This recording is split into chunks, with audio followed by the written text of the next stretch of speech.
حضرت ابو ہریرہ والدہ کی مار کھا کے آتے ہیں، روتے ہوئے رحمت للعالمین کی بارگاہ میں حاضر ہوتے ہیں، عرض کرتے ہیں حضور ماں نے مارا ہے۔ رحمت عالم صلی اللہ علیہ وسلم نے فرمایا کوئی گستاخی تو نہیں کی؟ کہنے لگا نہیں حضور گستاخی تو میں نے نہیں کی، اصل میں بات یہ ہے کہ میری والدہ ابھی تک مشرکہ ہے، وہ آپ کی سچائی پر، آپ کی صداقت پر ایمان لانے والوں میں شامل نہیں ہوئی، اور اپنے عقیدہ میں بڑی پختہ ہے، متعصب ہے۔ میں جب آپ کے قدموں سے اٹھ کر گھر پہنچا، میری ماں نے پوچھا کہاں سے آئے ہو؟ میں نے عرض کیا میں وہاں سے آیا ہوں جہاں جبرائیل بھی عاجزی سے حاضر ہوتے ہیں، رحمت للعالمین کے قدموں سے آیا ہوں۔ میری والدہ جوش میں آ گئی، غصے نے فرمایا پھر تو نے کیا جواب دیا؟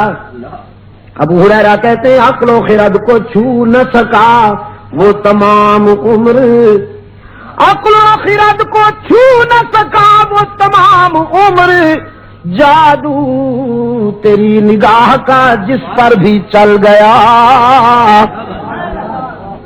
میں نے ماں سے کہہ دیا صرف تیرا گھر نہیں ساری دنیا کو چھوڑ دوں گا لیکن آمنہ کے لال کا دامن نہیں چھوڑوں گا، ساری دنیا کو چھوڑ دوں گا لیکن رحمت للعالمین کے قدموں سے جدا نہیں ہو سکوں گا۔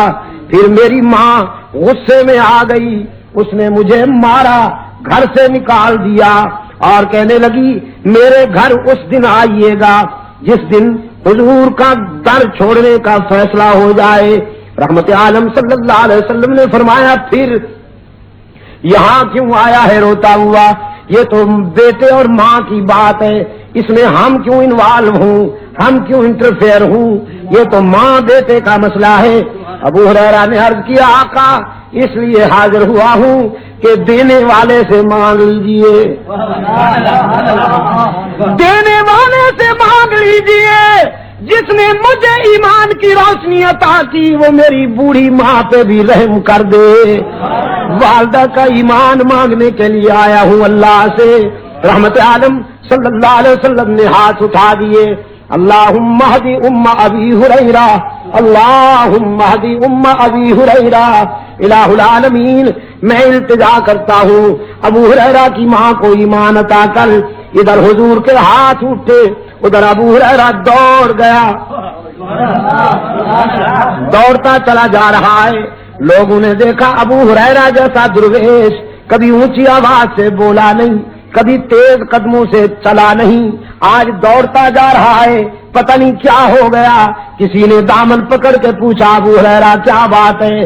دامن جھٹک دیا، دوڑتے دوڑتے کہا مجھے مت روکو، جانے دو مجھے، گھر جا کے دیکھنا چاہتا ہوں پہلے میں پہنچتا ہوں یا میرے آقا کی دعا پہنچتی ہے۔ گھر پہنچا، دروازے پہ دستک دی، اندر بولی والدہ من بالباب، کون ہے میرے دروازے پر؟ ابو ہریرہ نے عرض کیا ماں جی اگر تیرے بوڑھے ہاتھوں میں قوت ہے مارنے کی تو بیٹا پھر حاضر ہو گیا ہے مار کھانے کے لیے، دروازہ کھولو۔ والدہ نے کہا بیٹے کچھ دیر انتظار کرنی ہوگی، انتظار کے بعد دروازہ کھلے گا۔ ابو ہریرہ کہتے ہیں میری والدہ کی آواز کانوں میں پڑی، میرے ضمیر نے فیصلہ دیا کہ رحمت للعالمین کا تیر نشانے پہ لگ چکا ہے۔ آواز میں کفر کی تلخی رخصت تھی، ایمان کی لذت کار فرما تھی۔ تھوڑی دیر کے بعد دروازہ کھلا، فرماتے میں نے غور سے دیکھا والدہ کے چہرے پر ایمان کا سورج طلوع ہو چکا تھا، سفید بالوں سے پانی ٹپک رہا تھا۔ میں نے پوچھا دیر سے دروازہ کھولا؟ کہنے لگی ہاں تیرے آنے سے کچھ دیر پہلے میرے دل پہ چوٹ لگی، میرے ضمیر نے فیصلہ کیا وہ زندگی بھی کیا زندگی ہے جو رحمت للعالمین کے قدموں سے دور گزر رہی ہے، وہ زندگی بھی کیا زندگی ہے جو رحمت للعالمین کے غلامی سے دور گزر رہی ہے۔ تو بیٹا نہائی ہوں، اپنے جسم کو غلاظتوں سے صاف کر بیٹھی ہوں، پانی سے نہا لیا ہے میں نے، اب جلدی سے رحمت عالم کے قدموں میں پہنچا دے تاکہ میرے روح کی کثافتیں تیرا قائد اسلام کے ایمان کے آب حیات سے دھو ڈالے۔ عقل و خرد کو چھو نہ سکا وہ تمام عمر جادو تیری نگاہ کا جس پر بھی چل گیا. اس نے یوسف کو دیکھنے والیاں تو انگلیاں کٹوا دیتی ہیں، ایمان نہیں لاتی، لیکن اللہ نے اپنے محبوب کو وہ حسن عطا کیا کہ دیکھنے والے پہلے ایمان لاتے ہیں پھر گلے کٹوا دیتے.